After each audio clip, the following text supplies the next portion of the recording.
আমাদের voice of বৃষ্টি চ্যানেলটি সাবস্ক্রাইব করে পাশে থাকা বেল আইকনটিতে ক্লিক করুন। আর হ্যাঁ, লাইক কমেন্ট করে পাশে থাকুন। আর নেক্সট পার্ট দেখতে চাইলে কমেন্ট করুন। ধন্যবাদ।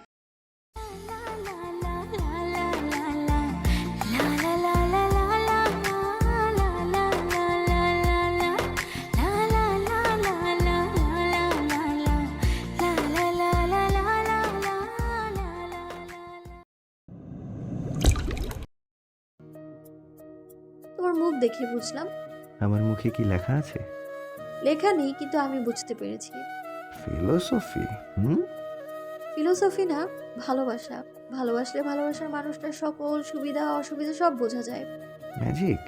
ইয়েস বাবু মশাই, লাভ ইজ ম্যাজিক্যাল। খোলা চুলগুলো দু হাতে পেঁচিয়ে খোপা করতে করতে আদেশের সুরে বলল, ফ্রেশ হয়ে নাও, খাবার দিচ্ছি। এখন আর খাবো না তো। আমি বলেছি ফ্রেশ হয়ে নাও, 5 মিনিটের মধ্যেই তোমায় ডাইনিং টেবিলে দেখতে চাই আমি। নিট্টুকে কিছু বলার সুযোগ না দিয়ে বেরিয়ে গেল সুপ্ত। খাওয়া শেষে ব্যালকনিতে দেয়ালে হেলান দিয়ে দাঁড়িয়েছে নিদ্র, আর সুপ্ত ওর বুকে পিঠ টিকিয়ে। বহুদিন বাদে আজ জ্যোৎস্না বিলাস হবে। আকাশের বুকে মস্ত 4টা যেন রূপোর খেলা। চাঁদের ঝলমলে আলো আর ঠান্ডা বাতাস নিস্তব্ধ প্রকৃতিতে মোহনীয় রূপ দান করছে। সুপ্তর খোলা চুলে নাক ডুবিয়েছে নিদ্র, আবেশে চোখ মুদে নিয়েছে সুপ্ত। নিট্টুর গরম নিঃশ্বাস ওর সারা দেহে অদ্ভুত শিহরণ জাগাচ্ছে। কিছুটা সময় এভাবে কাটানোর পর সুপ্ত ওর দিকে ঘুরে দাঁড়ালো। নিট্টু 2 হাত প্রসারিত করলো ওকে বুকে নেবার জন্য। ও মুচকি হেসে নিট্টুর টি শার্ট টেনে ধরে টি শার্টের ভেতর ঢুকে গলা জড়িয়ে ধরল। নিট্টু হাসতে হাসতে শোধালো, ধাঁধার কথা মনে আছে? আছে আছে, বারবার স্মরণ করিয়ে দিতে হবে না আমায়। ধাঁধাও মনে আছে, সীমারেখাটাও জানা আছে আমার। গলা ছেড়ে দিয়ে দাঁতে দাঁত চেপে রাগত স্বরে বলল সুপ্ত। নিট্টু ঠোঁট চেপে হাসলো। ওর নাক টেনে দিয়ে বলল, আমি কিন্তু তোমার আনসার খোঁজার উপায় বলে দিতে পারি। লাগবে না আমার কোনো উপায় জানা। তুমি তো আমার কাছে আসতেই চাও না, ইরাবতীকে নিয়েই থাকো, তুমি যাও। টি শার্ট থেকে বের হয়ে নিদ্রর থেকে খানিক সরে দাঁড়ালো সুপ্ত। নিদ্র ওর হাত ধরে কাছে আনার চেষ্টা করলো, কিন্তু এলো না।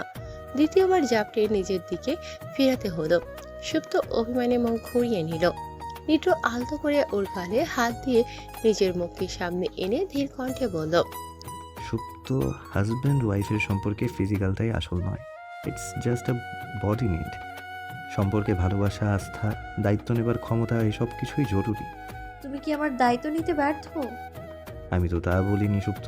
দায়িত্ব বলতে শুধু ভরণ পোষণ নয়, তোমার ফিউচার সিকিউর করাটাও এর মধ্যে পড়ে। তুমি ইউষাকে পাওয়ার পর থেকে পাগলামি করছো, অথচ অনার্সটাও পাশ করোনি এখনো। তোমার মনে আছে যখন লাইফের তিক্ত সত্যগুলো আমার সামনে রিভিল করেছিলে, তখন নিজেকে বারবার অসহায় বলছিলে তুমি? আমি চাই না সুপ্ত আর কোনো প্রকার অসহায়ত্ব তোমার চেহারায় ফুটে উঠুক। আর এও চাই না পৃথিবীর বুকে আরও একজন অসহায় সুপ্ত জন্ম নিক। কেন? তুমি কি আমার ছেড়ে যাবে? প্রাণ থাকতে তো নয়, কিন্তু হায়াত মৌতের কথা বলা যায় না।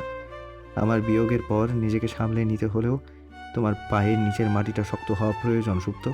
সন্তান কখনোই আমার ক্যারিয়ারের পথে বাধা হয়ে দাঁড়াবে না নিদ্র।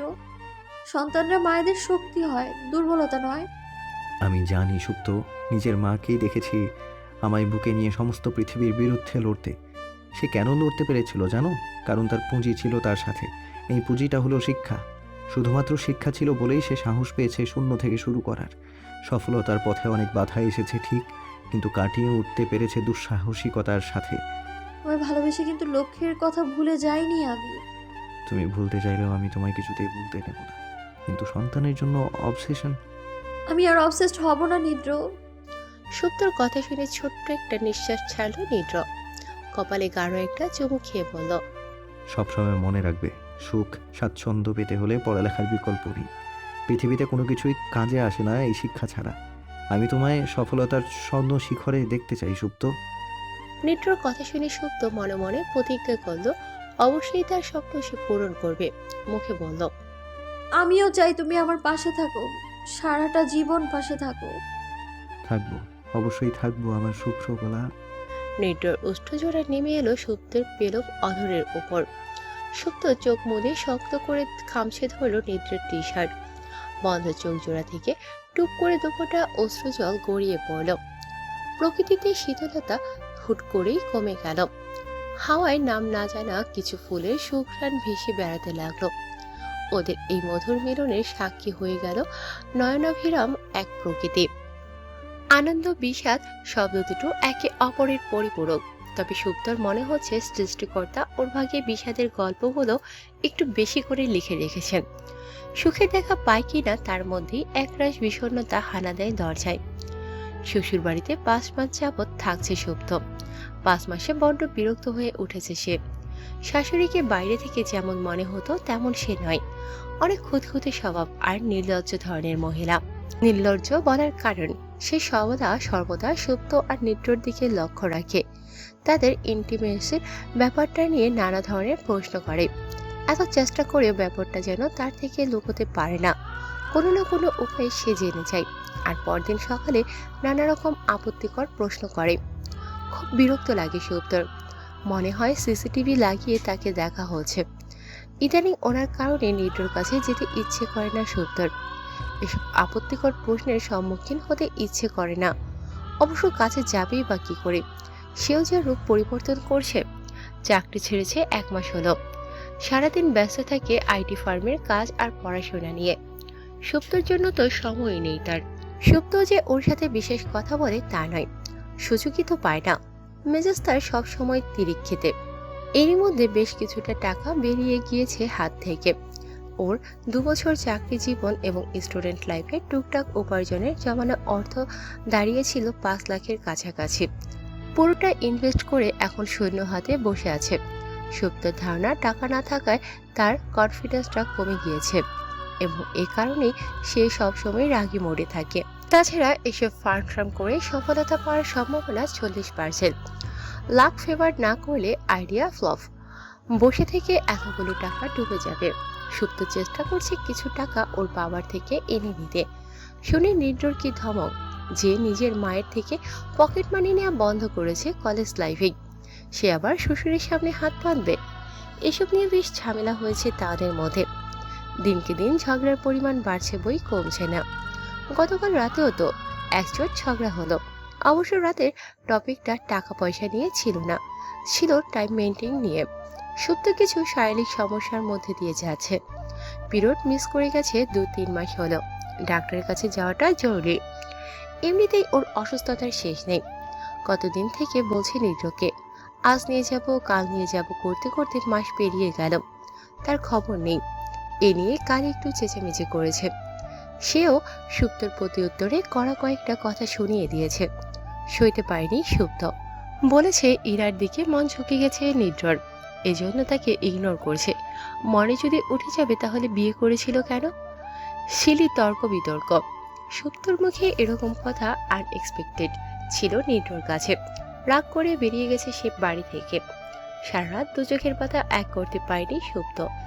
বিরতিহীনভাবে কান্নাকাটি করেছে। 1 বছরও হয়নি সংসার জীবনের, তাতেই এত ঝামেলা। ভবিষ্যতে যে আরো কি হবে ভাবলেই গা শিউরে উঠছে ওর। কিচেনে দাঁড়িয়ে উদাস মনে এসব ভাবছিল সুপ্ত। ধ্যান ভাঙল নারী কণ্ঠের ধমকে। চোখ তুলে দেখলো ওর মামি শাশুড়ি রাগী দৃষ্টিতে ওর দিকে তাকিয়ে রয়েছেন। হঠাৎ ওনার রাগের কারণ বুঝলো না সুপ্ত। স্বাভাবিকভাবেই জানতে চাইল, কি হয়েছে মামি? কি হয়েছে? সংসার পুড়িয়ে ছারখার করেছো তুমি। আচ্ছা, কোনো কাজই কি ঠিকঠাক পারো না? কাল রুটি পুড়লে আজ তরকারি পোড়াচ্ছ। কোন দিন বাসাটাতেও আগুন লাগিয়ে দেবে। তোমাকে কি কিছুই শেখানো হয়নি বাসা থেকে? মামি শাশুড়ির এমন কটূক্তি শুনে চোখে জল চলে এলো সুপ্তর। কিছু উত্তর দিতে গিয়েও সামনে নিল। এরা কি ওকে দাসীবাদী করে এনেছে? এতই নাকি টাকা পয়সা যে তার রাখার জায়গা নেই, অথচ খাটিয়ে নিচ্ছে বাড়ির বউকে। চাইলে তো একটা রাঁধুনি রাখতে পারে। সেদিন বাড়ির ছোট বুয়াটা বলল 2টো রাঁধুনি ছিল এই বাসায়, কিন্তু সুপ্ত আসার পূর্বেই তাদের ছুটি দিয়ে দিয়েছে। এটা কি ওকে জব্দ করার পরিকল্পনা? কিন্তু ও কার ক্ষতি করলো যে এভাবে প্রতিশোধ নিতে হবে? এই মেয়ে, কথা বলছো না কেন? সরি মামি, আর হবে না। পেয়েছো একটা সরি? সরি বললেই সব সমাধান হয়? আসুক আজ নিদ্র বাসায়। ওকেও জিজ্ঞেস করার আছে এই অকর্মণ্য মেয়েটাকে সে কি করে পছন্দ করলো। মুখ ঝামটা দিয়ে কিচেন থেকে বেরিয়ে এলো মিসেস জামাল। তার বহুদিনের ক্ষোভ সুপ্তর উপর। এই বদমাশ মেয়েটার জন্যই তার একমাত্র সন্তান নোহা নিজের ভালোবাসা পেল না, নিদ্রকে পেল না। মেয়েটা মনে মনে যে চাপা কষ্ট বয়ে নিয়ে বেড়ায় খুব করে জানেন তিনি। মা তো, মায়েরা তো সন্তানের মন ভালো বুঝবে। মামি শাশুড়ি বেরিয়ে যাওয়ার পর হাতে থাকা কড়াইয়ের ঢাকনাটা গায়ের জোরে ছুঁড়ে ফেলল সুপ্ত মেঝেতে। জিনিসটা কাচের হাওয়াতে সশব্দে ভেঙে ছড়িয়ে পড়ল চারদিকে। আর একমাত্র এ বাসায় থাকবে না ও। যে সংসারে বউয়ের মর্যাদা নেই, সেই সংসারে মাথায় লাথি। আর কম্প্রোমাইজ করা সম্ভব না, কম্প্রোমাইজিং ওর ধাতে নেই। এখনো বাবার বাসায় উঠবে তাকে সাদরে গ্রহণ করবেন বাবা। এই ছোট লোকগুলোর সাথে থাকার বিন্দুমাত্র ইচ্ছে নেই ওর। ভুল হয়েছে, বিয়েতে মত দেওয়ার আগে আরেকটু চিন্তা করবার প্রয়োজন ছিল। ভালো প্রেমেই যে ভালো হাজবেন্ড হবে যাচাই বাছাই না করে এমন চিন্তা করা উচিত নয়। ধপাধপ পা ফেলে বেরিয়ে গেল সুপ্ত। রাগের বসে খেয়ালও করল না ছড়িয়ে থাকা কাজগুলো বেশ কয়েকটা তার পায়ে বিঁধে গেছে। যতদূর হেঁটে যাচ্ছে ততখানি পথে রক্তের ছাপ ভেসে উঠছে। রাগের মাথায় তড়িৎ কোনো সিদ্ধান্তে উপনীত হওয়া যতটা সহজ, বাস্তব জীবনে তা প্রয়োগ করা ততটাই কঠিন। সুপ্তর ক্ষেত্রে কথাটা যেন শতভাগ সত্যি। ভালোবাসে সে নিদ্রকে, এত সহজে ছাড়বে কি করে? মানুষটা যে পাল্টে গেছে এটা তো তাকে বোঝাতে হবে। অভিমান করে কথা বন্ধ করতে পারলেও তাকে ছেড়ে যাবার শক্তি সুপ্তর নেই। বিষণ্ণভাবে ব্যালকনিতে দাঁড়িয়েছিল সুপ্ত। আচানক বলিষ্ঠ একজোড়া হাত ওর কোমর আঁকড়ে ধরল। পিছু না ঘুরে শৈলের ঘ্রাণে বুঝতে পারল মানুষটার কেউ নয়, নিদ্র। প্রতিক্রিয়াবিহীন দাঁড়িয়ে রইল সুপ্ত। I am really sorry my queen. কাল রাতে ওরকম ব্যবহার করা মোটেই ঠিক হয়নি আমার। কথা বলবে না আমার সাথে? নিদ্র ওর কাঁধে থুতনি রেখে কোমল স্বরে বলল। সুপ্তকে নিজের দিকে ঘুরিয়ে নিল নিদ্র। সুপ্ত নিশ্চুপ অন্যদিকে তাকিয়ে রইল। ওর গালে হাত দিয়ে মুখের সামনে ধরে কাতর স্বরে নিদ্র বলল। কিছু তো বলো সুপ্ত। নিদ্রর কথাগুলো সুপ্তর মনের অভিমানকে আরো বাড়িয়ে দিয়েছিল। চোখ উপচে জল আসতে চাচ্ছিল, কিন্তু নিজের সর্বস্বটা দিয়ে কান্না আটকালো সুপ্ত। হঠাৎ আসিয়া অভিমানের চাদরে ঢাকা পড়ল সমঝোতার চিন্তা ভাবনাগুলো। ওকে দু হাতে মৃদু ধাক্কা দিয়ে সরিয়ে রুক্ষ স্বরে বলল। একদম আলাপ করতে আসবেন আমার সাথে। তোমাদের আসল চেহারাটা আমার দেখা হয়ে গেছে। স্বার্থ সিদ্ধির জন্য নাটক করতে আসে, স্বার্থ শেষ, ভালো মানুষইও শেষ। সুপ্ত, কি সব বলছো তুমি? ঠিকই বলছি আমি। আফসোস, তোমাদের চিনতে বড্ড দেরি হয়ে গেল আমার। কান্নাটা আটকে রাখতে পারল না সুপ্ত। অশ্রুকণিকাগুলো ঝর্ণা ধারার মতো আবাদে গড়িয়ে পড়ল চোখের কার্নিশ ছেড়ে শুভ্র কপরে। ভেতরে যাওয়ার জন্য পা বাড়াচ্ছিল সুপ্ত। নিদ্র ওর হাত ধরে আটকে ফেলল। অনুনয়ের সুরে বলল। আমাকে এক্সপ্লেইন করার সুযোগ তো দাও সুপ্ত। কোনো এক্সপ্লেনেশনের প্রয়োজন নেই তো। সুপ্ত প্লিজ। একা থাকতে দাও আমায়। হাত ছাড়িয়ে ঘরে চলে গেল সুপ্ত। কি মনে করে ব্যালকনির দরজার সামনে এক মুহূর্তের জন্য দাঁড়ালো। কিছু না করে তা ছেলে সুরে বলল। লোকে ঠিকই বলে সহজলভ্য জিনিসের কদর নেই। যা অর্জন করতে পরিশ্রম করতে হয় তা সুরক্ষিত রাখবার আগ্রহটাও অধিক থাকে, সেটা হোক কোনো বস্তু কিংবা কোনো ভালোবাসা। সুপ্তর যাবার পানে তাকিয়ে একটা দীর্ঘশ্বাস ছাড়ল নিদ্র। মেয়েটাকে ভুল বলছে, নতুন নতুন বিজনেস শুরু করেছে, তার মধ্যে এত ব্যস্ততা। সুপ্তকে রাফনিদের কাছে রেখে আসাটাই উচিত ছিল। কেন যে মায়ের কথা শুনে ওকে এ বাসায় আনতে গেলাম। এখন তো ঠিকঠাক সময়ই দিতে পারছি না ওকে। বড্ড বেশি অভিমান জমেছে বউটার মনে। থাক কিছুটা সময় এটা, রাগ ঠান্ডা হলে সব ঠিক করে নেওয়া যাবে। ঘরের ভিতর শ্বাসরুদ্ধকর অনুভূতি হওয়ায় বাইরে বেরিয়ে এলো সুপ্ত। বাসার সামনে রাস্তাটা নির্জনই থাকে, ওখানটায় একটুখানি হাঁটাহাঁটি করলে হয়তোবা ভালো লাগবে। রাত অন্ধকার আর পায়ের ব্যথা কোনো কিছুতেই তোয়াক্কা না করে রাস্তায় নামলো সুপ্ত। ওর এখন নিস্তব্ধতা চাই। বাইরে এসে চুল খুলে দিল। নিয়ন আলোয় জনাকীর্ণ রাস্তাটা ভালোই লাগছে। মনের সকল ক্লেশ দীর্ঘশ্বাসের সাথে বের করে দিয়ে সুবিশাল আকাশের পানে মুখ তুলে চাইল। আকাশের বুকে অসংখ্য তারার মুক্তর মতো জ্বলজ্বল করছে। একধানে তাকিয়ে সেগুলো গুনবার চেষ্টা করলে সুপ্ত। কি শাড়িতে কয়েকটা কোণার পর হিসেব এলোমেলো হয়ে গেল। বিরক্ত হয়ে পুনরায় প্রথম থেকে গুনতে শুরু করলো সুপ্ত। ছোটবেলাকার কথা মনে পড়ছে, বাবার কথা মনে পড়ছে। বুক ভারী হয়ে আসছে সুপ্তর। বহু চেষ্টা করেও চোখের পানি আটকাতে পারল না সে। শব্দ যেন না হয় এজন্য দাঁত দিয়ে ঠোঁট কামড়ে বড় বড় শ্বাস নিতে লাগলো। মোটা মোটা অশ্রুদানা তার চিবুক ছড়িয়ে মিশে যেতে থাকলো গলায় পেঁচানো ওড়নায়। পৃথিবীটা খুব নিষ্ঠুর বাবা, খুব নিষ্ঠুর। বিড়বিড় করে শব্দগুলো আউড়ে গেল সুপ্ত। খানিক পর একটা শীতল হাত তার কাঁধে ছুঁয়ে দিল। চোখ নিচে পিছু ঘুরতেই দেখলো একটা অপরিচিত মুখ। ভ্রুজোড়ায় কঞ্চন আসলো সুপ্তর। রুক্ষতা মেশানো গলায় প্রশ্ন করলো, কে আপনি? আপনার দম। বিশ্রী হাসি লেপ্টে আছে লোকটার ঠোঁটে। সুপ্ত আর কিছু বলতে যাবে তার পূর্বেই লোকটা তার হাতে থাকা একটা রুমাল সুপ্তর নাকে চেপে ধরল। সুপ্ত ততস্ত্রে সরে যাবার চেষ্টা করলে আরো একজন ওকে পেছন থেকে চেপে ধরল। মিনিট দুয়েক ছটফট করতে করতে একসময় নেতিয়ে পড়ল সুপ্ত। ওর চেতনাহীন দেহটা কাঁধে তুলে নিয়ে প্রথম লোকটা ক্রূর হাসি হাসল। এই মাল পাচার করলে কোটি টাকা পামো ভাই। দ্বিতীয় লোকটা সেই হাসিতে চোখ দিয়ে মাথা নেড়ে বলল, বসরে কল দিয়া ক কাম খতম, সে যাতে চিন্তা না করে।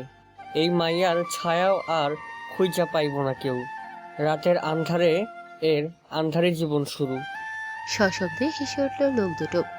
নিট্রোর খুব অস্থির লাগছে। ঘড়ির কাঁটা 12টা ছুঁই ছুঁই। সুপ্ত রুমে নেই। এত রাতে ও কোথায়? মায়ের সাথে তো ঠিকঠাক কথা বলে না, তবে কি ছাদে? ভাবনা চিন্তার মাঝেই ফোনটা বেজে উঠল নিট্রোর। হাতে নিয়ে দেখে রাফনিন। নিজেকে স্বাভাবিক করে ফোনটা রিসিভ করতে ওপাশ থেকে রাফনিন আনন্দিত গলায় বলল, তৌহিদকে খুঁজে পেয়েছি নিদ্র। আলহামদুলিল্লাহ, ফাইনালি খুঁজে পাওয়া গেল অভিমানী মানুষটাকে। হ্যাঁ, আচ্ছা সুপ্ত কোথায়? ওকে দাও তো, নিউজটা দেই। ফোন বন্ধ কেন মেয়েটার? আমি তো একটু বাইরে আছি, 5 মিনিট অপেক্ষা করো, বাসায় গিয়ে কল দিই। এত রাতে বাহিরে কেন? একটু কাজ ছিল, ডোন্ট ওয়ারি, এক্ষুনি বাসায় পৌঁছে যাব। ঠিক আছে, ওকে কল করতে বলো। অবশ্যই। ফোন কেটে ফোঁস করে একটা নিঃশ্বাস ছাড়ল নিদ্র। মিথ্যে বলতে ওর খারাপ লাগছিল, কিন্তু করার কিছু নেই। ছোটখাটো ঝামেলার কথা পরিবারের সদস্যদের না বলাই ভালো। ভাবনা চিন্তার সময় ব্যয় করাটা সমীচীন মনে করল না নিদ্র। ফোন পকেটে ভরে ছাদের দিকে পা বাড়ালো সুপ্তর খোঁজে। ছাদে 3টে বাল্ব লাগানো আছে, সব কটা জ্বালিয়ে পুরো ছাদ, জেলে কোঠার ঘর সব জায়গায় সুপ্তকে খুঁজল। কোথাও নেই সে। বেশ কয়েকবার নাম ধরে ডাকলো, কিন্তু কোনো সাড়া শব্দ নেই। চিন্তিত হয়ে পড়ল নিদ্র। ছাদের দরজা আটকে বাসার ভিতরে ফিরে আসলো। মনের ভয় বেড়ে গেল, সাথে ভালো ডাকাডাকির শব্দ। অনিমাই ঘর ছেড়ে বেরিয়ে আসলেন এবার। কি রে বাবা, এত রাতে বৌমার নাম ধরে ডাকছিস কেন? ঘরে নেইও? না মা, ও মা, এত রাতে সে ঘর ছেড়ে বেরোবে কেন? আসলে আমাদের মধ্যে একটু মনোমালিন্য হয়েছিল, ও রাগ করে। ছাদে দেখেছিস? হ্যাঁ, নেই ওখানে। গেস্ট রুমগুলোতে দেখ না। দেখেছি, সেখানেও নেই। সে কি, বাসা থেকে মেয়ে গায়েব হবে কি করে? অনিমার কণ্ঠস্বরে চিন্তার ছাপ স্পষ্ট। নিদ্র অনিমার কথোপকথনের মাঝে বাকিরাও জেগে উঠল। পুরো বাড়ির লাইট চালানো হলো। জামাল সাহেবও ভাগ্নের সাথে যোগ দিলেন ভাগ্নে বউকে খোঁজায়। কোথাও পাওয়া গেল না সত্যকে, এমনকি বাগানেও না। ভয় ক্রমশ বেড়ে যাচ্ছিল নিদ্রার। জামাল সাহেব আশঙ্কা করলেন, বৌমা বাইরে যায়নি তো? দারোয়ান নেই গেটে, শুধু বাইরে গেলে ও জানালো না কেন আমাদের? দাঁড়ান তো নেই বাবা। নেই মানে? আজ বিকেলেই ছুটি নিল। ওর নাকি মা অসুস্থ, তাকে দেখতে গ্রামের বাড়িতে গিয়েছে। ও মাই গড, তার মানে গেটে এখন কেউ নেই? ফাঁকা পেয়ে শুধু বেরিয়ে গেল না তো? বলতে বলতে ছুটে বেরোলো নিদ্র বাসা থেকে। না, এখানেও তো নেই শব্দ। পুরো রাস্তা ফাঁকা, কাছাচিত একটা গাড়ি ঘোড়াও শব্দ পাওয়া যাচ্ছে না। গেল কোথায় শব্দ? কর্পূরের মতো তো উবে যেতে পারে না সে। চিন্তাগ্রস্ত নিদ্র ডানে বাঁয়ে তাকাতে তাকাতে এলোমেলো পায়ে হাঁটছিল। হঠাৎ তার পায়ের নিচে কিছু একটা চাপা পড়লো মনে হয়। ফোনের ফ্ল্যাশ চালিয়ে দেখলো স্পাই ব্লু কভার ওয়ালা একটা ফোন পড়ে রয়েছে। ওর বাজের দৃষ্টি সহজেই চিনতে পারল ফোনের কভারটা। নিমিষেই ফ্যাকাশে হয়ে গেল ওর মুখ। এটা তো সুপ্তর ফোন। তড়িৎ ঝুঁকে হাতে তুলে নিল ফোনটা। স্ক্রিনটা বাজেভাবে ফাটা, বন্ধ হয়ে পড়ে আছে। ওর ভয়টাই সত্যি হলো। নির্ঘাত বিপদে পড়েছে সত্য। হাঁটু মুড়ে ধপ করে রাস্তায় বসে পড়ল নিদ্র। মাথার চুল খামচে ধরে চিৎকার করে উঠল। কোথায় খুঁজবে এখন সত্যকে? কি হয়েছে তার সাথে? সুপ্তর ফোন এখানে ভেঙে পড়ে রয়েছে কেন? ও কোথায়? শত শত প্রশ্ন মাথায় ঘুরছে। শূন্য শূন্য লাগছে ভেতরটা নিদ্রের। চিৎকার শুনে জামাল সাহেব ছুটে এলেন। ভাগ্নের এমন অবস্থা দেখে কাঁধে হাত রেখে শঙ্কিত কণ্ঠে জিজ্ঞেস করলেন, কি হয়েছে বাবা? বাবা সুপ্ত কিছু একটা হয়ে গেছে। কিছু একটা হয়ে গেছে মানে? কি হয়েছে? আর কে বললো তোকে? ও ভয়ানক বিপদে পড়েছে মামা। এই দেখো, ওর ফোন ভেঙে পড়ে রয়েছে এখানে। বৌমার ফোন এখানে? তাহলে বৌমা কোথায়? জানি না মামা, জানি না, কিচ্ছু জানি না। তুই ভেঙে পড়িস না বাবা, শক্ত হ। আমরা খুঁজে বের করবই বৌমাকে, তার কিচ্ছু হবে না।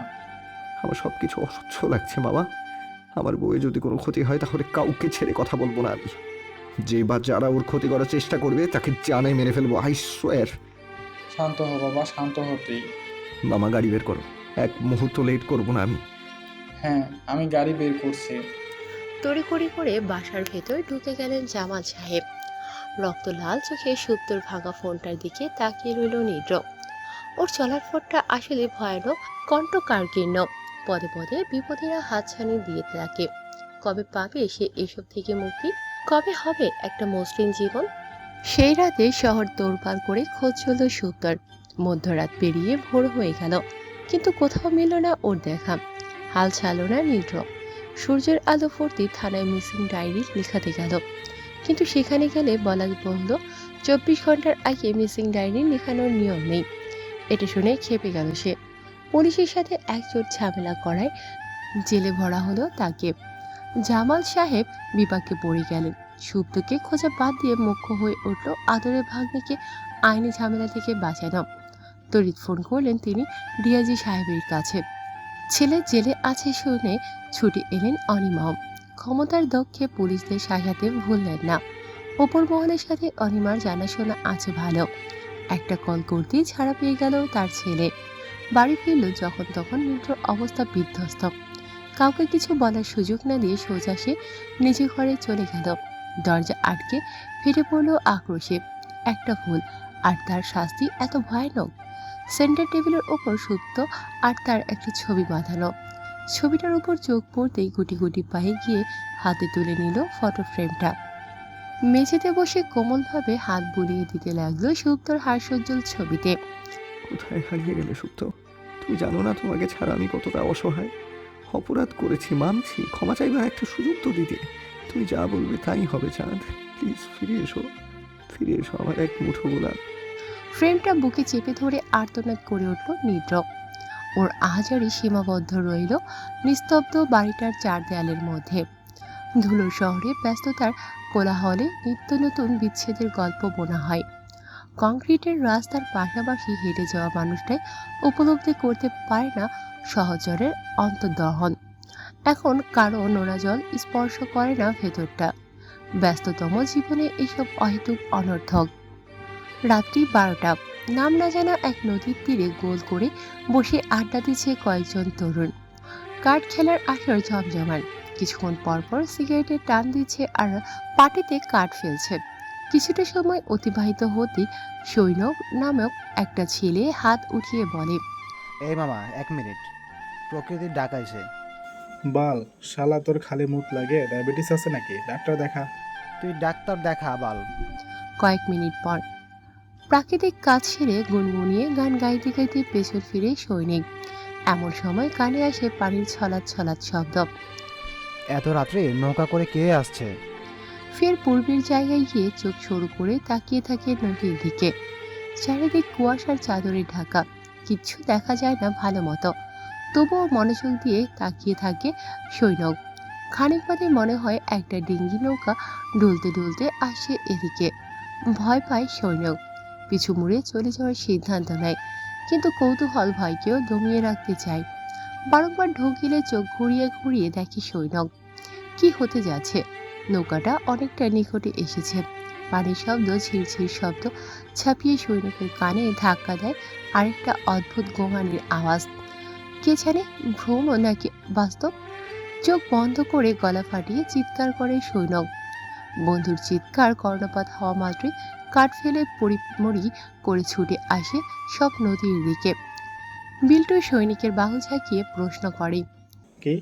সৈনিক ভয়ে কাঁপতে কাঁপতে ভেসে আসা নৌকো দেখিয়ে দেয়। সৈনিকের সাথে সাথে সবাই আগ্রহ ভরে ওদিকটায় তাকায়। অতীশ ভয়ে ভয়ে বলে, প্রিয় দাদা বলেছিলে এদিকটা রাতে না আসতে, তোরা শুনলি না বাল, এখন ভূতের হাতে মর। কিচ্ছু হবে না, নিশ্চয়ই কেউ ওপর থেকে আসছে, দেখতে দে। বিল্টুর কথা শুনে সবাই ওর পিছনে গিয়ে লুকায়। স্রেফ মাথা বার করে দেখতে থাকে। সৈনিক ফিসফিসিয়ে জিজ্ঞেস করে, তোরা কোনো গোগানের আওয়াজ শুনেছিস? সবাই ভয়ে আরো সিটিয়ে যায়।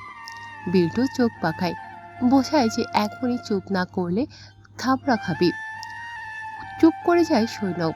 কিছুটা সময় অতিবাহিত হবার পর যখন নৌকাটা পাড়ে এসে যায়, তখন সবাই এককাল হা করে মৃদু চিৎকার করে ওঠে। মামা, নৌকার ভয় তো যুবতী মাইয়া, এ মানুষ নাকি ভূত? বিল্টু কারো কথার জবাব না দিয়ে এগিয়ে যায় নৌকার দিকে। পেছনে বাকি চারজন একে অপরের হাত চেপে ধরে তীরে তীরে কাঁপে। বিল্টু এক হাত নৌকা টানতে পারে না, সে খেকিয়ে ওঠে। কাপুরুষের দল এদিকে আয়, মাইয়া তো রক্তাক্ত অবস্থায় পড়ে আছে। ডর লাগে। বিল্টু আবারও চোখ গরম করে তাকায় তাদের দিকে। কে জানে ওরা বুঝতে পারে কিনা। শুরু শুরু করে এগিয়ে আসে। সবাই মিলে নৌকা ফিরিয়ে মেয়েটাকে কোলে করে নিজেদের আড্ডার জায়গায় নিয়ে আসে। সৈনিক মোবাইলের ফ্ল্যাশ চালিয়ে মেয়েটার মুখ ধরতে রহস্য জড়ানো গলায় বলে, মামা, এ মায়ারে আমি আগেও দেখেছি। সবাই ওর কথা রসিকতা ভেবে গালি দেয় চুপ করার জন্য। তখনই সৈনিক মাথা নেড়ে বলে, আরে বাল, আমি সত্যি বলতেছি, আর আমি দেখেছি। মাথা চুলকে কিছুক্ষণ চিন্তা করে। হুট করে তার চোখ মুখ জ্বলে ওঠে। আরে এর ছবি আমি প্রিয় দাদার ওয়ালেটে দেখেছি। সবাই এবার ভ্রু কুঁচকে সৈনিকের দিকে তাকায়। সৈনিক অস্থির হয়ে বলে, বিশ্বাস কর, আমি মিথ্যে বলছি না। তোরা প্রিয় দাদাকে কল কর। সৈনিকের অস্থিরতা দেখে সবার টনক নড়ে। অতীশ ফোনটা বের করে প্রিয়র নাম্বার ডায়াল করে। প্রিয় তখন শরৎচন্দ্রের দত্তা বই হাতে ব্যালকনিতে বসে নিবিষ্ট মনে চোখ বোলাচ্ছে বইয়ের পাতায়। তার এই এক নিবিষ্টতা ক্ষুণ্ণ করতে সশব্দে বেজে ওঠে সেলফোন। বিরক্তিতে চক্রান্ত একটা শব্দ মুখ থেকে বের করে বই নামিয়ে রাখে। এরপর টি টেবিলের উপর থেকে ফোনটা টেনে নেয়। অতীশের নাম দেখে স্বভাবতই ভ্রুজোড়া কুঁচকে যায় তার। আবার কি ঝামেলা পাকালো? বিড়বিড় করে উক্ত কথাখানা বলে ফোন রিসিভ করে। ওপাশ থেকে অতীশ কি বলে বোঝা যায় না, কিন্তু সে সহসাই দাঁড়িয়ে গায়ে শল পেঁচিয়ে নেয়। চিন্তাগ্রস্ত গলায় বলে, এক্ষুনি মেয়েটাকে সদর হাসপাতালে নিয়ে যান, আমি আসতেছি। ফোন রেখে হন্তদন্ত হয়ে বেরিয়ে যায় সে। বিছানায় আধশোয়া হয়ে বসে থাকা সীতাকে উদ্দেশ্য করে কেবল বলে, দরজার সিটকানি আটকাও সীতা, আমি হাসপাতালে যাচ্ছি। এত রাতে হসপিটালে কেন গো, কার কি হলো? সে কথা প্রিয়র কর্ণকুহরে পৌঁছয় না। সে দ্রুত পা চালিয়ে নিচে নেমে আসে। গ্যারেজ থেকে বাইক বের করে ছুটে চলে হসপিটালের উদ্দেশ্যে। রাস্তা ফাঁকা হওয়ায় বেশি একটা সময় লাগে না পৌঁছতে। বাইক স্ট্যান্ড করে হসপিটালে ঢুকতে ঢুকতে অতীশকে কল করে। দোতলা থেকে নেমে আসে অতীশ। কিরে, মেয়েটা কই? দাদা ওকে ডাক্তারবাবু দেখছেন। কোন ফ্লোরে? দোতলায়। চল। এসো। তরতর করে সিঁড়ি বেয়ে উঠে যায় দুজনে। প্রিয়কে আসতে দেখে বিল্টুরা ভয়ে আড়ষ্ট হয়ে থাকে। প্রিয় এদিকটায় আসতেই চোখ গরম করে ওদের ধমকায়, বলিনি বিরোধী পার্টির শয়তানগুলো মুখিয়ে থাকে ক্ষতি করবার, তবুও তোরা নদীর পাড়ে গিয়েছিস। সরি দাদা। প্রিয় আর কিছু বলবে তার পূর্বে 203 নম্বর ওয়ার্ড থেকে বেরিয়ে আসেন ডক্টর অরিন্দম। গলায় স্টেথোস্কোপ ঝুলিয়ে প্রিয়র নাম ধরে ডাকে। প্রিয় ওদের আর কিছু না বলে ডক্টরের কাছে চলে আসে। কি অবস্থা দাদা মেয়েটার? ভগবানের অশেষ দয়া বেঁচে গেছে মা বাচ্চা। মাথায় একটা আঘাত পেয়েছে আর ডান হাতটা ভেঙেছে। পাও মস্কেছে একটা, হাতে পায়ে মারের দাগও দেখলাম। কে জানে কার কবলে পড়েছিল রে, ভাগ্যিস পেটে বেশি লাগেনি। তবে ঠিক সময় না আনলে পেটের বাচ্চাটা আগে মরতো। ওকে দেখতে পারবো? সেন্স নেই, ওষুধ স্যালাইন দিয়েছি, সেন্সটা ফিরলেই দেখা করতে পারিস। ও ওকে। আচ্ছা তুই থাক, আমি রাউন্ড দিয়ে আসি। ওকে। ডক্টর অরিন্দম প্রিয়র কাঁধে হাত রেখে মৃদু হেসে চলে যান। প্রিয় চিন্তিত মুখে দরজার দিকে এগোতে নেয়। তখনই সৈনিকের ডাক। দাদা। বল। পিছু মুড়ে বলে প্রিয়। সৈনিক ভয়ে ভয়ে প্রিয়ার দিকে তাকিয়ে বলে, মেয়েটা তোমার পরিচিত? মানে? ওকে ওকে, দেখতে তোমার ওয়ালেটের মেয়েটার মতো। বিস্ফোরিত নয়নে চোখ তুলে থাকায় প্রিয় তড়িঘড়ি করে ওয়ালেট বের করে প্রশ্ন করে। এই মেয়েটা ভেতরে? মনে হয়। প্রিয় বিস্ময়ে বিমূঢ়, কাউকে কিছু বলার সুযোগ না দিয়ে ছুটে যায় কেবিনের ভিতর। জীর্ণ বেডটায় শুয়ে থাকা মেয়েটার মুখ দেখা মাত্র বর্জ্য মতো দুপা পিছিয়ে যায়। হতভম্ব কণ্ঠে উচ্চারণ করে, সুপ্ত, আমার প্রিয়ঙ্কদা। 1.5 মাস হয়ে গেল সুপ্তর খোঁজ নেই। শহর তোলপাড় করে ফেলেছে নীর। পায়নি ওকে। ঘর ছাড়া হয়েছে 2 সপ্তাহ হলো। পণ করেছে বউ ছাড়া ঘরে ফিরবে না। অনিমার অবশ্য এসবে কিছু যায় আসে না। সে স্বাভাবিকভাবে চলাফেরা করছে, নিয়মিত অফিসে যাচ্ছে, কোনো মিটিংয়ের বাইরে যেতে হলে যাচ্ছে। ছেলের জন্য সুখের কোনো বালাই নেই তার ভেতর। জামাল সাহেব বোনের এমন আচরণ দেখে যার পরনায় বিস্মিত হচ্ছেন। তার ধারণা অনিমা এসবের সাথে জড়িত, কিন্তু জিজ্ঞেস করার সাহস পাচ্ছেন না। বোন তার আগের মতন নেই। সরল মুখোশের আড়ালে ভয়ানক এক রূপ লুকিয়ে রয়েছে। এই রূপকে ভয় পায় জামাল সাহেব। বোনের এই অধপতনের জন্য নিজেকেই দায়ী করতে ইচ্ছে হয়। এক সময় বোন প্রীতি থেকেই ওর ছোটখাটো সব আবদার অদেখা করে গিয়েছে। সেজন্যই এক সময় মানুষ খুন করার মতো দুঃসাহসে দেখাতে পেরেছিল। বুক ভেঙে আসে কষ্টে ওর। আচ্ছা, খুব কি ক্ষতি হতো মানুষটা তার হলে? সম্পূর্ণ তার। অন্তর জুড়ে যেমন মানুষটার বিস্তৃতি, যদি এমনইভাবে মানুষটা তাকে অন্তরে ঠাঁই দিত। 6 মাস হলে মনে হয় সংসার জীবনের, কিন্তু পরিচয় তো 5 বছরের। তখনও হৃদয়ে ঠাঁই হয়নি, আজও না। বিবাহ বন্ধনে আবদ্ধ হয়েছে, এখনো পূর্বের ন্যায় সীতাকে দায়িত্বই ভাবে প্রিয়। একটুও ভালোবাসা জন্মায়নি, ছিটে ফোটাও না। জন্মাবে কি করে? ভালোবাসার আসন তো খালি হয়নি, কখনো হবেও না। শুরু থেকে একজন ছিল, সেই আছে, সেই থাকবে। ইস, কি ভাগ্য! সে না হয়ে সব ভালোবাসা পেয়ে গেল, আর সীতা হয়েও একাংশ পেল না। আচ্ছা, ভালোবাসা সত্যি দায়িত্ব বার হয় না?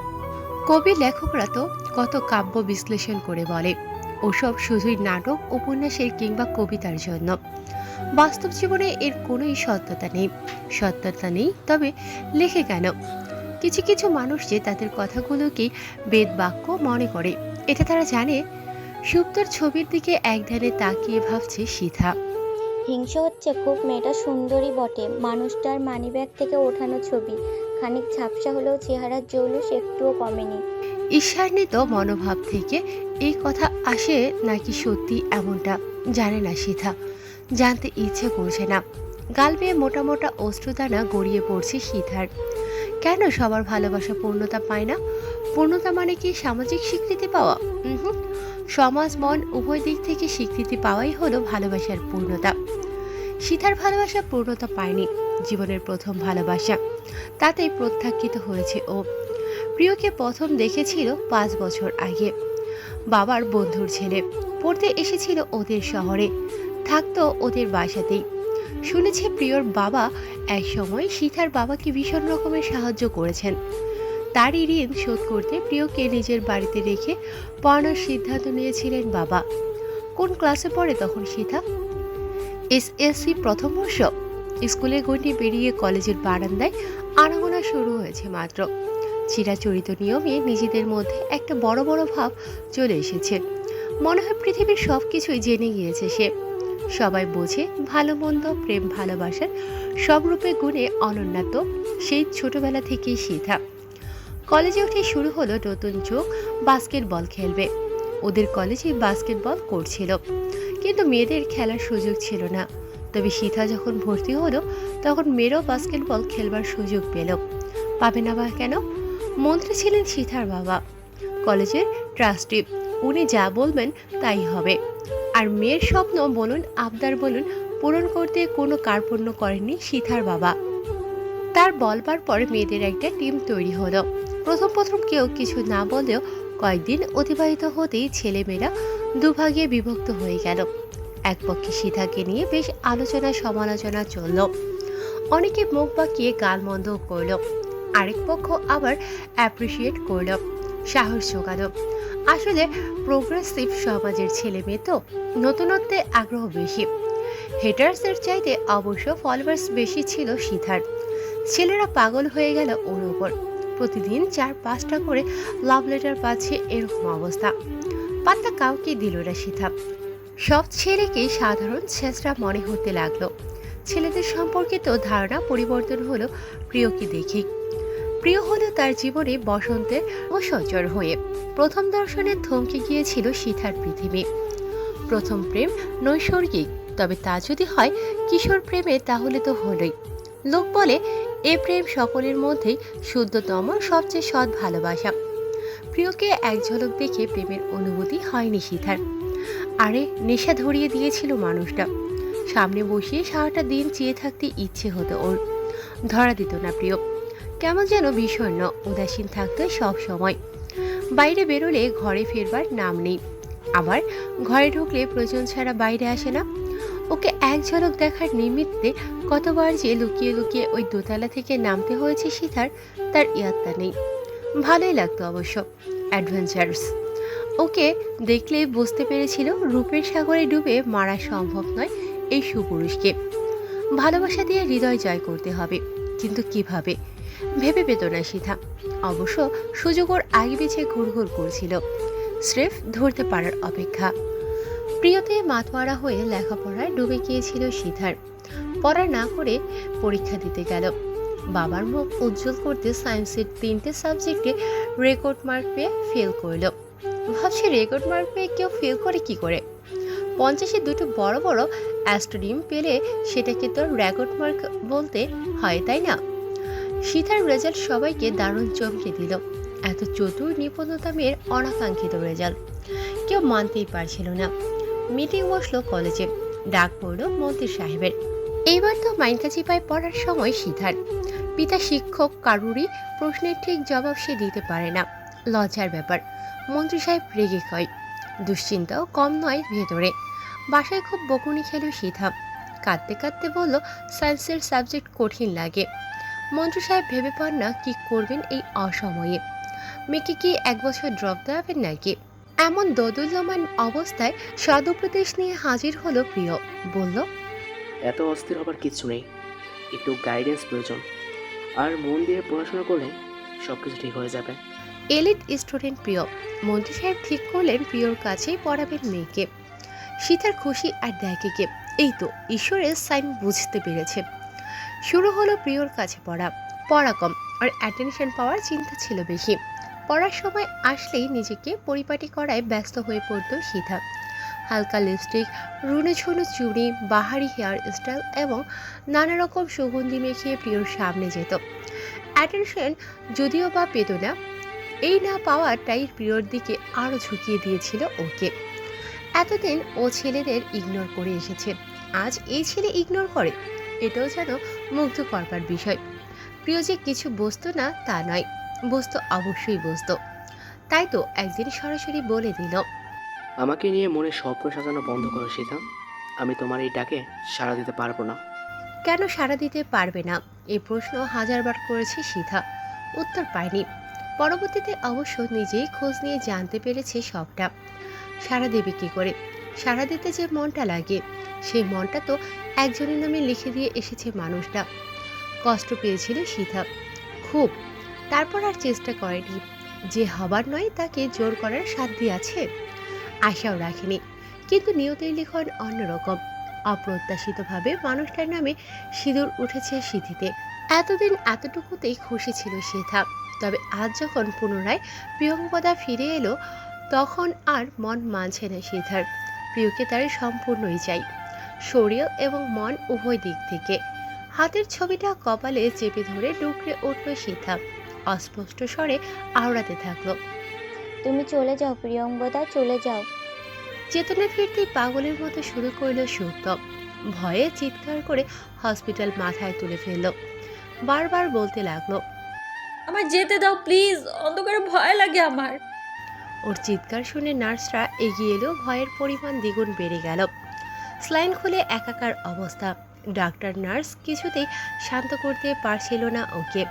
শেষে প্রিয়কে কল করলো, আশপাশেই ছিল প্রিয়। ফোন পেয়ে ছুটে এলো একদম। কেবিনে এসে দেখে সুপ্ত বেডের এক পাশে বসে কাঁদছে। এক মুহূর্ত নষ্ট না করে তড়িৎ এগিয়ে গেল বেডের কাছে, নরম স্বরে ডাকলো, প্রিয়ঙ্গদা, এতদিন বাদে সুপরিচিত একটা কণ্ঠস্বর কর্ণকুহরে ধাক্কা দিতেই চকিতে মুখ তুলে চাইল সুপ্ত। অবিশ্বাস্য চাহনি দিয়ে উচ্চারণ করল, প্রিয়। মাথা নেড়ে মুচকি হাসল প্রিয়। খানিক চেয়ে থাকলো সুপ্ত। তারপর কি হলো? আকস্মাৎ সমুদ্র সৈকতের ঢেউ যেমন তীরে আছড়ে পড়ে, তেমনি সে আছড়ে পড়ল প্রিয়র বুকে। শার্টটা শক্ত করে খাঁচে ধরে মুখ লুকালো, বিড়বিড় করে বলল, আমায় বাঁচাও প্রিয়। থমকে গেল প্রিয়। ভেবে পেল না কি করবে। আজীবন মনের গহীনে একটাই স্বপ্ন লালন করে এসেছে, না হওয়া প্রিয়তমাকে একটিবার ছুঁয়ে দেখবে, শুধু একটিবার তাকে জড়িয়ে ধরে এই শূন্য বুকটার নিস্তব্ধ প্রায় ধুকপুকুনি শব্দ শুনবে। কিন্তু এই স্বপ্ন যে এভাবে পূরণ হতে পারে মাথাতেই আসেনি প্রিয়র। মনে যেহেতু অনুভূতি আছে, তাই নিজেকে সামলাতে পারল না। ঈষৎ কেঁপে উঠল তার শরীর। বুকের গহীনে যে শূন্য মরুভূমিটা খাকা করছিল, এক মুহূর্তে এই ছোঁয়া পশলা বৃষ্টি হয়ে ভিজিয়ে দিল তার মন জমিন। কানায় কানায় পূর্ণ হয়ে গেল যেন চারিদিক। চোখের পলক ফেলতেই টুপ করে অশ্রুজল গড়িয়ে পড়ল এক ফোঁটা। সুপ্তর মাথায় হাত রাখল প্রিয়। কি হয়েছে আমার প্রিয়ঙ্কতা? ওরা আমায় মেরে ফেলবে প্রিয়, প্লিজ আমায় বাঁচাও। সুপ্ত আরো শক্ত করে জড়িয়ে ধরল প্রিয়কে, যেন সুযোগ পেলে বুকের ভেতর ঢুকে যায়। বোবা কষ্টের একটা নীল স্রোত বয়ে যেতে শুরু করলো প্রিয়র শরীর জুড়ে। নিজেকে সামলে সুপ্তকে বুক থেকে তুলল, স্থির দাঁড় করিয়ে করতলে ওর দুগাল নিয়ে ধীর কণ্ঠে বলল, কেউ কিচ্ছু করতে পারবে না আমার প্রিয়ঙ্কতার। আমি আছি তো নাকি? কিছু বলতে চাইল সুপ্ত, প্রিয় থামিয়ে দিল তাকে। ভরসা রাখো প্রিয়ঙ্কতা। ওদিকে ডাক্তার সুপ্তকে শান্ত হতে দেখে কায়দা করে প্রিয়কে ইশারা করে দেয় যেন শুইয়ে দেয় ওকে। দুর্বল স্লাইন লাগবে। প্রিয় মাথা নাড়ে, ওর ভরসায় শান্ত হয়ে বেড়ে যায় সুপ্ত। প্রিয় টুল টেনে পাশে বসে, মাথায় হাত বুলিয়ে দিতে দিতে ওকে ঘুমাতে বলে। সুপ্ত ওর এক হাত টেনে ধরে বলে, কোথাও যেও না কিন্তু। প্রিয় মুচকি হেসে সায় দেয়। ভরসা পেয়ে চোখ বন্ধ করে সুপ্ত। প্রিয় অপলক দৃষ্টিতে চেয়ে রয় ওর প্রিয়ঙ্বদার দিকে। সৃষ্টি সকল মায়া যার মুখে দেখা যেত, তার এমন করুণ অবস্থা কে করলো? সন্তান সম্ভাবনা সুপ্ত। ওর হাজবেন্ডকে সে কোথায়? নিদ্র যাচ্ছে চট্টগ্রাম, ওর বন্ধু সাইদের বাসায়। সাইদ একজন পুলিশ অফিসার, আর ওর ওয়াইফ ঝিনুক গোয়েন্দা বিভাগে কর্মরত। কারো দ্বারাই তো কোনো কাজ হলো না, এখন শেষ ভরসা এরাই।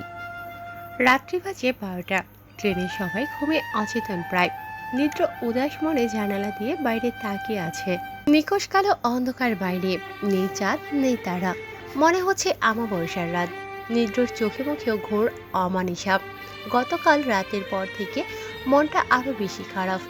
রাফরিদ কল করেছিল কাল রাতে। হুমায়ুন কবির সাহেব ভীষণ অসুস্থ, মেয়ের শোকে মুষড়ে পড়েছেন বেচারা। নাওয়া খাওয়া ঠিক নেই, প্রেশার সবসময় হাই থাকে। ডাক্তার সতর্ক করে দিয়েছেন, এরকম অনিয়মিত চলতে থাকলে আর এত দুশ্চিন্তা করলে খারাপ কিছু হয়ে যাবে। ফোনের ওপাশে খুব কাঁদছিল রাফরিদ। সুপ্তর হারিয়ে যাওয়ার পেছনে নিদ্রকেই দায়ী করছিল বারবার। নিদ্রর এখন সত্যি মনে হচ্ছে ভুল করেছে ও। সুপ্তর বাবার কথা না মেনে সুপ্তকে নিয়ে অন্য বাসায় উঠতে হতো, তাহলে ওকে না সইতে হতো মা মামির অত্যাচার, আর না নিজে অবহেলা করতে পারত। নিদ্রর মনে হচ্ছে সুপ্ত হারিয়ে যায়নি, ওকে কেউ কিডন্যাপ করেছে। ওর বউটা সহজ সরল, মান অভিমান করে বাড়ি ছেড়ে যাওয়ার মানুষ নয়। এত কিছু হয়ে যাওয়ার পর মাকে স্বাভাবিক দেখে বিস্মিত হচ্ছে নিদ্র। ওর মা কি এসবের সাথে জড়িত? ওর মায়ের কোনো প্রকার হাত থাকলে সম্পর্ক ছিন্ন করে দেবে এবার। অনেক অন্যায় করেছে ওর মা, চোখের সামনে দেখেও কিচ্ছু বলেনি নিদ্র। এবার আর চুপ করে থাকবে না কাপুরুষের মতো। এমন অসহায় দিনে বাবার কথা খুব মনে পড়ছে ওর, কিন্তু পুরনো সেই আড়ষ্টতা তাকে আটকে দিচ্ছে বারবার।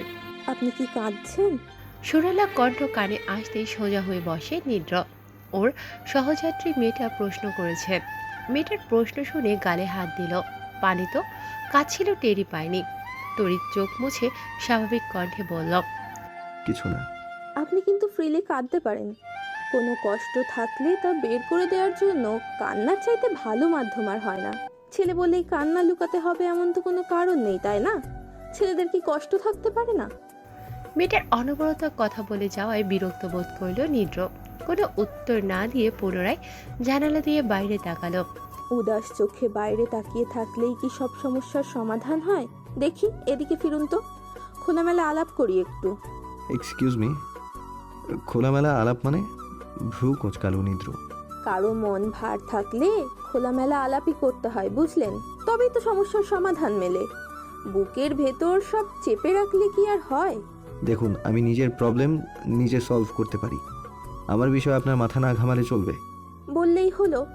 আপনার বিষয়ে আমারই তো সবচেয়ে বেশি মাথা ঘামানোর কথা, তাই নয় কি? সরি? আরে আমি বলছিলাম যে আমি একজন সাইকিয়াট্রিস্ট, আর সাইকিয়াট্রিস্টের কাজই তো হলো মানুষের সকল প্রকার মানসিক সমস্যা দূর করা, ডিপ্রেশন, অ্যাংজাইটি থেকে রিলিফের উপায় বাতলে দেওয়া। এটাকে নৈতিক দায়িত্ব বলতে পারেন। এখন ফটাফট বলে ফেলুন তো, আপনার কি সমস্যা? ব্রেকআপ হয়েছে নাকি গার্লফ্রেন্ডের বিয়ে? চাকরি পাচ্ছেন না নাকি অন্য কোনো সমস্যা? দেখুন, আমার কোনো সাইকিয়াট্রিস্টের প্রয়োজন নেই। আপনি অযথা আমাকে ডিস্টার্ব করছেন কেন? ঝাঁঝালো স্বরে বলল নীর। মেয়েটাকে দমানো গেল বলে মনে হলো না। সে পুনরায় বিজ্ঞের মতো বলল, আরে আমার দরকার আছে, বলুন তো আপনি, ফট করে সমাধান দিয়ে দেবো একদম। পাগল আপনি? পাগলের চিকিৎসা করাতে করাতে নিজেও পাগল হয়ে গিয়েছেন। বুঝতে পারছেন না আমি বিরক্ত হচ্ছি আপনার অতিরিক্ত কথায়? তবুও কেন ননস্টপ বকবক করে যাচ্ছেন? একটু জোরেই উক্ত কথাগুলো বলে ফেলল। আশেপাশের বার্থেরও অন্যান্য যাত্রীদের অনেকেই গোল গোল চোখ করে তাকালো ওদের দিকে। মেয়েটা যে বিব্রত বোধ করলো এবার। তার চোখ জোড়া ছলছল করছে মনে হলো। মুখ ঘুরিয়ে ফোঁস করে একটা নিঃশ্বাস ছাড়ল নীর। সব কিছু অসহ্য লাগছে তার কাছে। বেশ কিছুক্ষণ পর, আমার সব চাইতে আপন দুজন যারা আমার জীবনে ছিল, তাদের মৃত্যুর মূল কারণ ছিল ডিপ্রেশন। পুনরায় মেয়েটার কণ্ঠে শোনা গেল। ফিরে তাকালো না নীর। মেয়েটা একা একাই বলে যেতে থাকলো, মানুষ দুজনের মধ্যে একজন হলো আমার আপন বড় ভাই, আর একজন অবশ্য রক্তের সম্পর্কের কেউ নয়, হৃদয়ের সম্পর্ক ছিল তার সাথে, আমার প্রেমিক। প্রেমিক? শুনে ঘুরে বসলো নীর। মেয়েটা সিটে মাথা এলিয়ে আছে। নীরটার মনে হলো মেয়েটার চোখের কোণে চিকচিক করা জলগুলো কপল বেয়ে গড়িয়ে পড়ছে। আমার ভাইয়া আর ওর সুইসাইডের কারণ কমন এবং কোয়াইট সিমিলারও ছিল। গ্র্যাজুয়েশন কমপ্লিট করার পর চাকরি পাচ্ছিল না ভাইয়া। ওদিকে প্রেমিকার বাসায় প্রতিদিন ভালো ভালো সম্বন্ধ আসছিল। বেকার বলে ভাইয়ার কথা বাসায় জানাতে পারেনি মেয়েটা। ভাইয়ার চাকরি পাওয়ার কোনো খবরও নেই। মেয়েটা বিয়ে ভাঙতে ভাঙতে ক্লান্ত হয়ে যাচ্ছিল। কোনো এক্সকিউজই যেন আর কাজে লাগছিল না। ভাইয়া হয়তো বুঝতে পেরেছিল ভালোবাসাকে নিজের করে পাবে না সে। যোগাযোগ বন্ধ করে দিয়েছিল মেয়েটার সাথে। ভালো জায়গায় বিয়ে করুক, সুখে থাক, এই আশা নিয়েছিল সে। মেয়েটা বোধহয় ভাইয়াকে একটু বেশি ভালোবাসতো। ভালোবাসাকে হারাতে দিল না তাই। বিয়ের দিন রাতে তার বাবার স্প্রিংফিল্ড এক্সটি দিয়ে নিজের কপাল বরাবর একটা গুড়ি করলো। তারপর শেষ। ওর মৃত্যুর দুদিন পর ভাইয়াকে তার ঘরে সিলিংয়ে ঝুলতে দেখলাম। আমার মেডিকেল এক্সামের রেজাল্ট বেরিয়েছিল সেদিন। ভাইয়ার কত স্বপ্ন ছিল আমাকে ডাক্তারি পড়াবে। চান্সও পেয়েছিলাম আমি। গোটা বাংলাদেশের মধ্যে তৃতীয় হয়েছিলাম। এত খুশির মুহূর্ত, আর ওর সাথে পরিচয় হলো এই ঘটনার 2.5 বছর পর। 3 মাস সিনিয়র ছিল আমার থেকে। আমাদের মেডিকেল কলেজে সব চাইতে হ্যান্ডসাম ছেলেটা, এলিট স্টুডেন্ট ছিল। ওর প্রশংসায় পঞ্চমুখ থাকতেন টিচাররা। অত বড় পর্যায়ের মানুষটা আমার প্রেমে কিভাবে পড়েছিল তা আজও মেলাতে পারিনি। তার আগমনের পর সব কিছু বদলে যেতে শুরু করলো আমার জীবনে। সজীবতায় ভরে উঠলো সব কিছু। ও একই সাথে আমার প্রিয়তমেশু এবং অভিভাবক ছিল। আমি ভাবছিলাম আমার জীবনের সব কিছু বোধহয় ঠিক হতে চললো, বাট আই ওয়াজ রং। জানি না কেন মা বাবার মাথায় বিয়ের ভূত চেপেছিল। আমি বলেছিলাম ওর কথা, কিন্তু মানেনি। এসব নিয়ে প্রেশারে ছিলাম দুজনেই। তখন বিসিএস এর প্রিপারেশন নিচ্ছিল। হয়তোবা প্রেশারের কারণে ঠিকঠাক পড়তে পারেনি, বিসিএস হলো না। রাগে দুঃখে অপমানে সুইসাইড করছে। ফাঁকা সিরিঞ্জ পুশ করেছিল নিজের পেইন্সে। যেসব মানুষ হার মেনে নিতে পারে না তাদের পরিণতি না এইরকমই হয়। ও আসলে আমায় কখনো ভালোই বাসেনি। ভালোবাসলে অন্তত একটা বার আমার কথাটা চিন্তা করতো। এই মানুষগুলো না বড্ড স্বার্থপর হয় জানেন। নিজের স্বার্থটাই এদের কাছে ম্যাটার করে। এদের সাথে জড়িয়ে থাকা মানুষগুলোর ইমোশন এরা বোঝে না। আপনজন হারানোর যন্ত্রণাটা না অনেক জানেন। এই মানুষ দুটো শুধু নিজের প্রাণ নেয়নি, সাথে আমার প্রাণটাও নিয়ে চলে গেছে। এজন্যই আমি চাই না আর কেউ এরকম কিছুর মুখোমুখি হোক। নিড্রর দিকে তাকালো মেয়েটি। বুক চিরে একটা দীর্ঘশ্বাস বেরিয়ে এলো নিড্রর। ও নিজেই তো মরছে, মারবে আর কাকে? সুপ্তকে আজ রিলিজ দেওয়া হয়েছে হসপিটাল থেকে।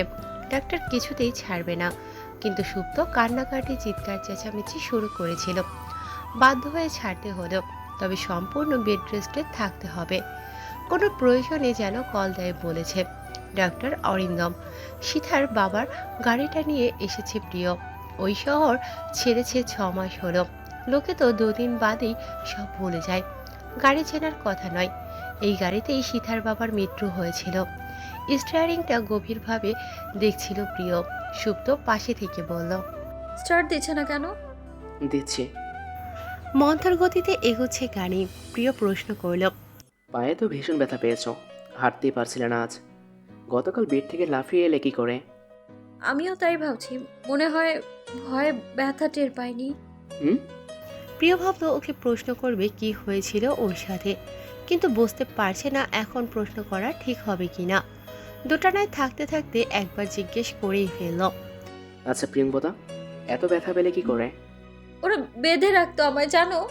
আমি একা ছিলাম না, আরো মেয়ে ছিল আমার সাথে। খেতে দিত না, মারতো, এসে বেঁচে দিতে চাইছিল। আমি আমার হাজবেন্ডের কাছে যাওয়ার জন্য কানাকাটি করলে আরো বেশি করে মারতো আমায়। সেদিন ট্রাকে করে নিয়ে যেতে চাইছিল কোথায় যেন, বাঁধন খুলে দিয়েছে। যখন সুযোগ বুঝে পালাতে নিয়েছিলাম, ধাওয়া করছিল আমায়, ধরেও ফেলেছিল। একজনকে ছুরিকাঘাত করেছিলাম আমি, ডান হাত মোচড়ে ধরেছিল। কিভাবে যেন নিজেকে বাঁচাতে পেরেছি আমি জানি না। সুপ্তর অসংলগ্ন কথা শুনে গাড়িটা সাইড করলো প্রিয়। নরম কণ্ঠে শুধালো, তোমার হাজবেন্ডের নাম মনে আছে সুপ্ত? কোথায় বাসা তার? সুপ্ত গোল গোল চোখ করে তাকিয়ে রইল প্রিয়র দিকে। ভাবতে চেষ্টা করলো বোধ হয়। বলল, জানি না, মনে নেই তো। প্রিয় কিছু বলল না। সুপ্ত বোকার মতো ওকে জিজ্ঞেস করলো, আমার বাসার ঠিকানা জানো? আমার আপুর ফোন নাম্বার আছে তোমার কাছে? আছে। কল করো তো, কথা বলবো ওর সাথে। করব। আগে বলো তো তোমার আপুর নাম কি? নাম নাম তো জানি না। গলাটা খাদে নামিয়ে বলল সুপ্ত। ওর অবস্থা দেখে চোখে জল চলে এলো প্রিয়র। মনে মনে বলল, কি হয়ে গেল তোমার প্রিয়ঙ্কদা? মুখে বলল, বাসায় যাই, তারপর মনে করো। এখন আমার কাঁধে মাথা দেয়া, চোখ বন্ধ করো তো, দুর্বল তুমি। তোমার কাঁধ অবধি পৌঁছতে পারবো না তো, বাহুতে মাথা রাখি। রাখো।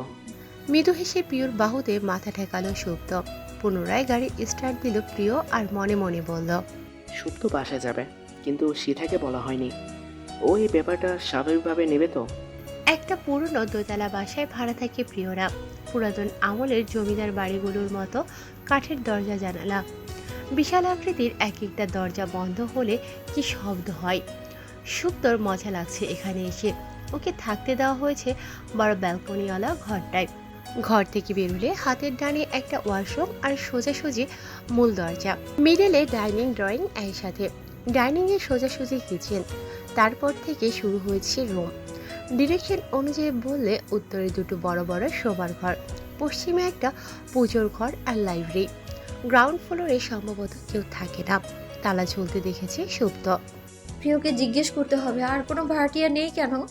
কিছুক্ষণ পর পর মেয়েলি গলার চাপা স্বর শুনতে পাচ্ছে সুপ্ত। এই বাসায় কি কোনো মেয়েও থাকে? ওই প্রিয় তো বললো না। কি ভাবছেন আমার প্রিয়ঙ্কদা? প্রিয়র গলার শব্দে চিন্তা ভগ্ন হলো সুপ্তর। মাথা তুলে তাকিয়ে দেখলো প্রিয়। ওর পাশে একজন সুদর্শনাও আছে। কপাল কোসকালো সুপ্ত। ওকে, পরিচয় করিয়ে দিতেই তো এলাম। মুচকি হেসে সীতার হাত ধরে ভেতরে নিয়ে গেল প্রিয়। জোরপূর্বক হাসি সীতার ঠোঁটে। ওকে সুপ্তর পাশে বিছানায় বসিয়ে দিয়ে প্রিয় বলে, meet my wife Mrs Sita Mitra. তোমার ওয়াইফ? বিস্ময় হতবাক হয়ে যায় সুপ্ত। প্রিয় হাসি মুখে মাথা দোলায়। সুপ্ত গোল গোল চোখ করে ঘুরে ঘুরে দেখতে থাকে সীতাকে। ভীষণ বিব্রত বোধ করে সীতা। সুপ্ত শরীরের অবস্থা জিজ্ঞেস করে কথা শুরু করা যায় কি ভাবি সীতা। কিছু বলতে নেবে তার পূর্বেই সুপ্ত শোধায়, ও প্রেগন্যান্ট?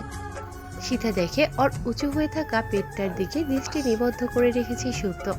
ফট করে ওড়নাটা টেনে আড়াল করবার চেষ্টা করে পেট। সুপ্ত চোখ সরিয়ে প্রিয়র দিকে জিজ্ঞাসু দৃষ্টিতে তাকায়। প্রিয় ঠোঁট প্রসারিত করে মাথা নাড়ে, পরক্ষণে প্রসঙ্গ পাল্টাতে বলে, ক্ষুধা পায়নি প্রিয়ঙ্গদা? ঘুম পাচ্ছে। সুপ্ত ওর কথার ভাঁজ পরিবর্তন করে ফেলে। সীতা সুপ্তর হাতে আলতো করে হাত রাখে, মিষ্টি স্বরে প্রশ্ন করে, একটু ফ্রেশ হবে? আমার তো পায়ের ব্যথা, নামতেই পারবো না। আমি হেল্প করে। হাসপাতাল থেকে এসেছ, একটু ফ্রেশ হওয়া উচিত। ওর তো কাপড় কেনা হয়নি, আমার একটা শাড়ি এনে দেবে? হ্যাঁ, যাচ্ছি। দ্রুত পায়ে বেরিয়ে যায় সে। কাঠের আলমারির পাল্লা খুললে ক্যাস ক্যাস শব্দ করে। আলমারি ভর্তি কাপড়। এত কাপড়ের মধ্যে প্রিয় চোখ যায় সোনালির পাড়ে বেগুনি রঙের একটা শাড়িতে। হাতে নেয় শাড়িটা, রংটা ওর পছন্দ। সুপ্তকে সর্বপ্রথম এই রঙের শাড়িতেই দেখেছিল। বলা বাহুল্য সুপ্তর গায়ে বেগুনি রং মানায় বললেই প্রিয়র পছন্দের রং হয়ে গিয়েছিল বেগুনি।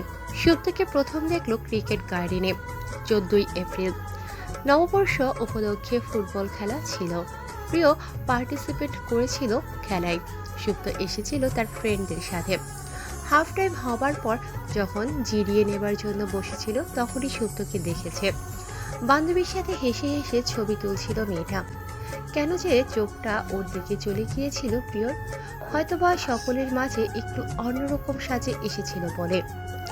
এক ঝলক দেখলেই সুপ্তর মুখচ্ছবি ও হৃদয় পটে আঁকা হয়ে গিয়েছিল। পরবর্তীতে খেলার পুরোটা সময় বারবার তাকিয়েছে স্টেডিয়ামের দ্বিতীয় সারিতে। স্পষ্ট বোঝা যাচ্ছিল না সুপ্তর চেহারা, তবুও তাকাচ্ছিল। অদ্ভুত ভালো লাগা কাজ করছিল মনে। ওর অমনোযোগিতার কারণে খেলায় হেরে যায় সেদিন।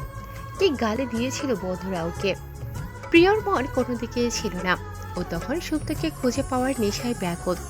সময় অবশ্য বেশি লাগেনি। সুপ্তর এক বান্ধবী আদিব, প্রিয়র বন্ধুর কাজিন, তার মাধ্যমে সুপ্তর সব ইনফরমেশন কালেক্ট করেছিল।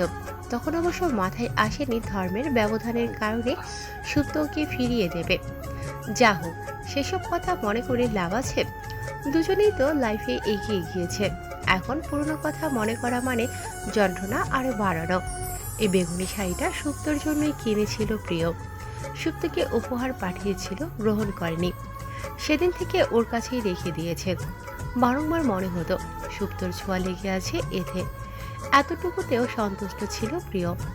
শহর ছাড়ার সময় সাথে নিয়েছিল শাড়িটা। মনে হতো সুপ্তই ওর সঙ্গী। সীতার সাথে বিয়ে হবে কখনো ভাবেনি। ওর তো সংসার করারই ইচ্ছে ছিল না, ভাগ্যক্রমে হয়ে গেছে। এই সিঁদুরের জোরে অনেক অধিকারী খাটিয়েছে সীতা। সেই অধিকারের একটা উদাহরণ এই বেগুনি শাড়ির মালিক এখন ও। মনের ওপর পাথর চাপা দিয়ে সীতার হাতে শাড়িটা তুলে দিয়েছিল প্রিয়। আজ আবারও সুপ্তর আগমন ঘটেছে তার জীবনে। আজ তবে সুপ্তকে ফিরিয়ে দেবে এই শাড়ি। কি গো, হারালে কোথায়? ওর ঘর থেকে সীতার গলার আওয়াজ ভেসে এলো। চিন্তা ভগ্ন হলেও প্রিয়র। হাতের শাড়িটা পুনরায় সস্তানে রেখে দিয়ে অন্য খয়েরি রঙের একটা শাড়ি বের করলো, সাথে আনুষঙ্গিক যা লাগে। সুপ্তর হাতে এই শাড়ি তুলে দেবার অধিকার আর নেই। সীতাও তো কষ্ট পাবে। দায়িত্ব নিয়েছে সীতার। বলেছে কখনো চোখে জল আসতে দেবে না। সব হারিয়ে মেয়েটার শেষ ভরসা তো প্রিয়ই। ও না ভালোবাসুক, সীতা তো বাসে। আর যা হোক, সীতার ভালোবাসাকে অসম্মান করার অধিকার প্রিয়র নেই। রইল বাকি লালিত স্বপ্নের কথা। এক জীবনে কত স্বপ্নই তো ভঙ্গ হয়। থাক না সুপ্তকে নিয়ে ভাবনাগুলো ওর হৃদয়ের গহীনে। এ জন্মে না হোক, পরের জন্মে না হয় ওর ভাগ্যে লেখা থাকবে সুপ্তর নাম। পরের জন্মে না হয় সুপ্তকে দেখবে বেগুনি শাড়ি আর সিঁথি ভর্তি সিঁদুরে। আনুমানিক ভোর 5টার দিকে স্টেশনে এসে দাঁড়িয়েছে ট্রেনটা। নিদ্র এতক্ষণ ওর সহযাত্রী মেয়েটার সুপ্ত আর ওর গল্প শোনাচ্ছিল। গল্প বলতে বলতেই কখন চোখ ভরে এসেছে টের পায়নি। ট্রেন থামলো, দুজনেই বাস্তবে ফিরল। মেয়েটা ওকে স্বাভাবিক করতে বলল, আপনি তো দেখছি আবার কেঁদেও ফেলেছেন। এ নিন, টিস্যু নিন। ব্যাগ থেকে দুটো টিস্যু বের করে নিদ্রর দিকে এগিয়ে দিল। নিদ্র টিস্যু নিয়ে চোখটা মুছে নিল। ততক্ষণে নিজের ব্যাগপত্র গুছিয়ে নিতে শুরু করলো মেয়েটা। এক ফাঁকে হাসবার চেষ্টা করে বলল, দেখেছেন, পরিচয় তো হলো না এখনো আমাদের। আমি Disha, doctor Jannatun Noor Disha. Nice to meet you doctor Disha. আমি নীলাশ আরিফিন নিদ্র। উঠে দাঁড়াতে দাঁড়াতে মৃদু হেসে বলল নিদ্র। দিশাও প্রতি উত্তরে হাসল। Nice to meet you too mister Mehboob. By the way, আপনার বন্ধুর বাসা কোথায়? আমি অ্যাকচুয়ালি জানি না, ওরা আমাকে রিসিভ করতে আসার কথা। বলেন কি, অ্যাড্রেস না জেনেই চলে এসেছেন? হ্যাঁ। খানিক বিব্রত বোধ করে নিদ্র। দিশার হাসি পায় ভীষণ, কিন্তু লুকিয়ে ফেলে হাসিটা। আচ্ছা চলুন, ট্রেন থেকে নামা যাক, দেখি আপনার বন্ধু এসেছে কিনা, নইলে আমার সাথেই না হয়ে গেলেন। নিদ্রভাবে দিশা মজা করছে। ওর কথায় সায় দিয়ে ব্যাগ নিয়ে বেরোয় দুজন। ওয়েটিং জোনে বসেছিল সাইদ। ট্রেন থেকে নেমে নিদ্র কল করে ওকে। কল পেয়ে এগিয়ে যায় সাইদ। বহুদিন বাদে দেখা হলো বন্ধুর সাথে। হ্যান্ডশেক করে প্রথমে, তারপর কোলাকুলি। ভালো আছিস দোস্ত? আছে আর কি, তোর কি খবর? এই তো আছি। তোর পেছনে ওই সুন্দর রমণীকে? ওহ, পরিচয় করিয়ে দিই।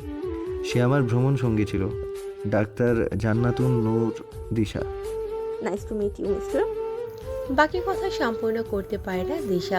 তার পূর্বে সাইদ ওর কান টেনে ধরে, চোখ ছোট ছোট করে বলে, আমার বন্ধুকেও বোকা বানালি শেষ পর্যন্ত। আরে ভাইয়া ছাড়ো, ব্যথা পায় তো। আমি কি জানতাম নাকি উনি তোমার সেই বন্ধু? অন্যান্য বারের মতো এবারেও এক ইমোশনাল সহযাত্রী পেয়েছিলাম বলে পূর্বের টিক্স কাজে লাগিয়েছিলাম। মাত্র কিছুক্ষণ পূর্বে তো জানতে পারলাম যে সে তোমার বন্ধু। হাসতে হাসতে বলে দিশা। নিদ্র তবদা খেয়ে যায়, বোকার মতো দাঁড়িয়ে থাকে, কিছুই বুঝতে পারে না। দিশা বাঁকা চোখে তাকায় নিদ্রর দিকে, ভাইকে উদ্দেশ্য করে বলে, ওই দেখো, তোমার বন্ধু কিচ্ছুই বুঝতে পারেনি। তাকে বুঝিয়ে বলো, নইলে বিস্ময়ে হার্ট অ্যাটাক করে ফেলবে। দিশার কথা শুনে ওর কানটা ছেড়ে দেয় সাইদ। আশেপাশে অনেক লোক, ওদের দিকে তাকিয়ে তা দেখে স্বাভাবিক হওয়ার চেষ্টা করে গলা ছেড়ে বলে, মাপ চা নিদ্রার কাছে। আরে আমি ভুল কিছু করেছি নাকি? মাপ চাইবো কেন? হ্যাঁ করছি। মানুষকে ভুলভাল গল্প শুনিয়ে তার পার্সোনাল কথা জেনে নেওয়া ওয়ান কাইন্ড অফ ক্রাইম।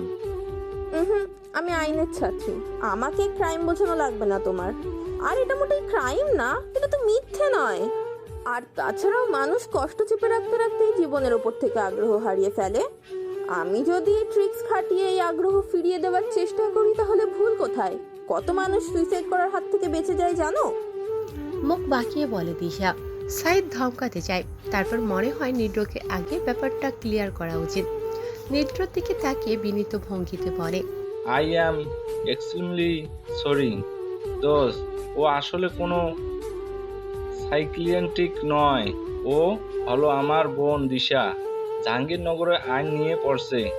ওর একটা অদ্ভুত শখ আছে, মানুষ দুঃখ কষ্ট গল্প শুনে তাকে এর থেকে রিলিফ পাওয়ার বা ছাপাই করার উপায় বাতলে দেওয়া। ও যখন যেখানে মানুষকে কাঁদতে দেখে কিংবা ডিপ্রেশন দেখে কিছু না ভেবেই তার কারণ সম্পর্কে জানতে চায়।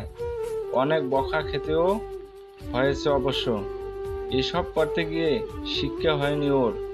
মাঝে মধ্যে কথা বের হলে নিতে বানিয়ে বানিয়ে মিথ্যাও বলে ফেলে। আজ তোর সাথে এরকম করছে, তুই প্লিজ মাইন্ড করিস না দোস্ত। আমি ওর হয়ে ক্ষমা চাইছি। সাইদের কথা শুনে যেন আকাশ থেকে পড়ে নিদ্র। প্রচুর বিরক্ত হয় দিশার উপর। ওর দিকে তাকাতেও ইচ্ছে করছে না, মুখ ঘুরিয়ে নেয় রাগে। ব্যাগ তুলে নিতে নিতে বলে, ক্ষমা চাইতে হবে না, চল, লেট হয়ে যাচ্ছে, আমি ভীষণ টায়ার্ড। নিদ্রর গম্ভীর গলা দুজনকেই বুঝিয়ে দেয় ওর বিরক্তির ব্যাপারটা। টিপকনি কাটে দিশা, আর সাইদ লজ্জিত ভঙ্গিতে গাড়ির দিকে এগিয়ে চলে নিদ্রর পিছু পিছু। কেমন লেগেছে কমেন্ট করে জানাও। ভালো হলেও বলবে, অথবা মন্দ লাগলেও আমাকে বন্ধু ভেবে বলে দেবে। আমি সবসময় তোমাদের একজন বন্ধু হিসেবেই থাকতে চেয়েছি, তাই তোমরাও আমার পাশে থেকো। সবাই অবশ্যই শুনে লাইক কমেন্ট করবে। ধন্যবাদ।